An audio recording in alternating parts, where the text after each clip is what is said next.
Kala mo, kala mo. O eto mga kababayan, ayan na nga ho, yung sinasabi nila, yung mga DDS, pinagkakalat ho nila na nagkakagulo na magkakaroon na daw po ng sulutan doon po sa Kongreso, mga boss chief amo, sir. Gusto din po kasi ng mga DDS na magkagulo po ang Kongreso. Bakit to mga kababayan? Eh kasi ho, halos karamihan po ng congressman o majority ng congressman o mga bossing eh nakasuporta sa ating Pangulo. Di po ba?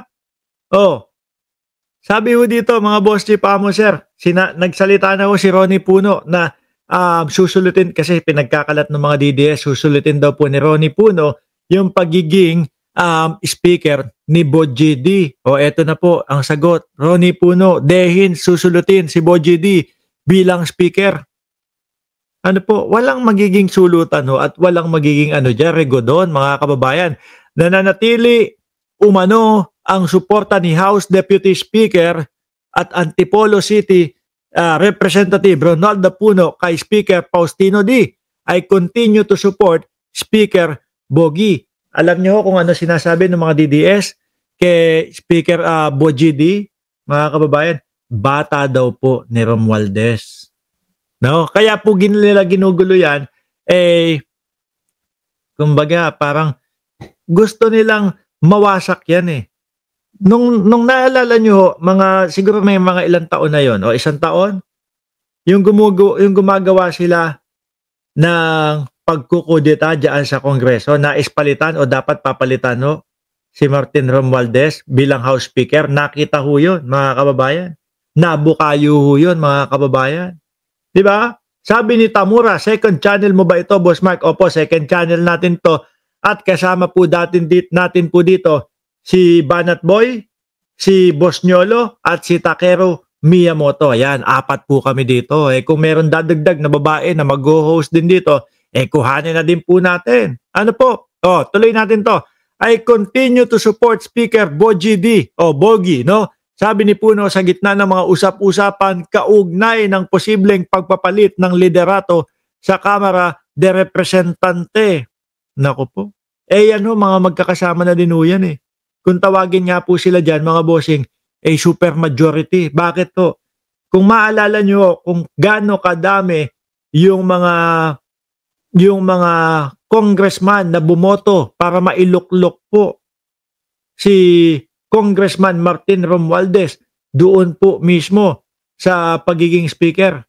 Yung nakasuporta din po dito sa mga ito, yun din po mga kababayan. Kaya mga DDS, nako, kalimutan nyo na siguro yung iniisip nyong magulo nyo o mapalitan nyo. Sino ba ipapalit ninyo kung sakali dito sa mga ito pag nagulo nyo sila? Si Pulong Duterte, si Paulo Duterte na isinusulong ng Vice Presidente na mag-House Speaker. Imagine niyo mga kababayan, sige nga dyan, kailangan ko ng tulong ninyo. Kung si Paulo Duterte ang House Speaker, ano po ang mangyayari? Mga bossing. Sabi ni Makmak, isali niyo po si Mima Alicia. Hindi ko pa nakakausap si Mima eh. No, tsaka hindi ko nakikitang nagla-live si Mima eh. Baka komportable siya doon sa paggawa-gawa ng mga content, no?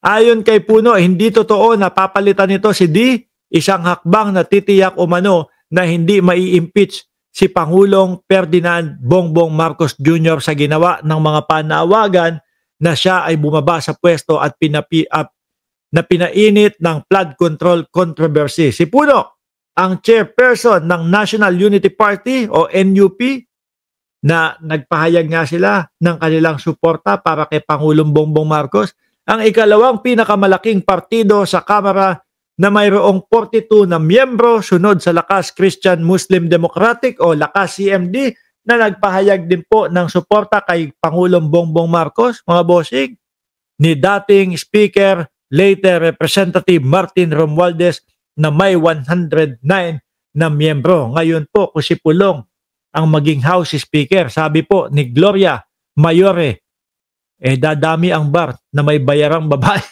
Grabe naman kayo kay Pulong. Sino pa meron dyan? Sabi ni Ardayan, Pulong should not be House Speaker, fourth in the line of succession yan when Ores, BP and Sara are vacant. Alam nyo mga kababayan, ang usap-usapan nga dyan sa Congress, eh si Pulong Duterte daw po eh laging absent. O paano naman ho magiging House Speaker yan kung ganun? Kailangan po ang isang House Speaker lagi pong present, lagi pong nagpapakita. No? At ang request ni Makmak, kapag ka daw ho si Pulong ang mag-House Speaker, eh ipakita muna daw yung tattoo sa likod. Tama nga naman, no? Tagal nang tinatago ni Pulong Duterte yan. Ako ho mga bossing, kung sakali ho na ako yung nasa sitwasyon ni Pulong Duterte, tapos alam ko sa sarili ko na wala naman akong tattoo na binabanggit ni dating Senador Trillanes, pakita ko na agad sa inyo yung likod ko. Tapos na, pahiya na si Trillanes. Di ba? Ganun lang kung kasimple yun, mga kababayan. Pero, hindi nga maipakita. Baka nga meron talaga, mga bossing. Pati simple lang ho, mga kababayan. Pati na lang ho yung bank accounts ng mga Duterte. Simple lang din ho, di ba? O total naman, Trillanes, lagi kang may sinasabi na meron kaming malaking bank account, na may mga pumapasok na pera galing sa mga drug lord, eh eto, pakita na namin. O, pahiya na. Wala na ho maniniwala kay Trillanes. Eh, hindi ho eh. Halatang halata eh. Diba? Halatang halata po na talagang meron silang itinatago, mga kababayan. Kung maalala nyo din ho, mga bossing, nagbanta si Panelo at ang dating Pangulong Duterte, nakakasuhan daw po si Trillanes dahil nga ipinagpipilitan ni Trillanes na pabuksan yung bank account ni dating Pangulong Duterte at ni Sara Duterte na joint account. Libel daw, libel. Hanggang ngayon ho, walang naikakaso si dating Pangulong Duterte. Eh Mark, paano naman magkakaso? Nakakulong na.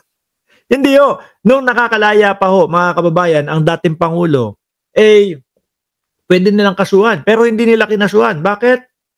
Siyempre, pag kinasuhan, no, ang sasabihin ng judge is, para mapaniwala nyo kami na totoo na sinisiraan lang kayo ni dating Senador Trillanes, buksan nyo yung bank account nyo, ipakita nyo sa amin. Diba? Ibuksan natin yung bank account, tingnan natin kung talagang may pumapasok. Kapag walang pumapasok na 2 bilyon galing po dun sa drug lord daw, eh, panalo sila. Diba? Pahiya si Trillanes. Pero kapag kami nakita doon, yari, mga kababayan. Kaya hindi nila tinuloy, tingin ko, yung kaso kay Trillanes. Kasi nga ho, mga bossing, ay maaari na mabuksan yung bank accounts na yun. Madami talagang tinatago yung mga Duterte, mga bossing. Tapos eto, magtataka ka, INC, yung rally-rally nila, ano daw ho?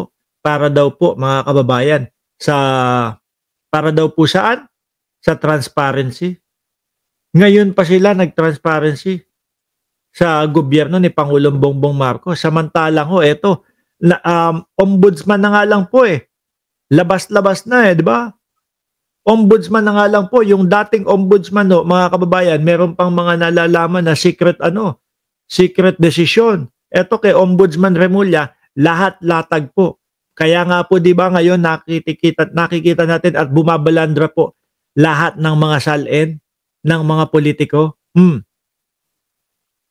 Diba? Ngayon lang ho yan nangyari ulit.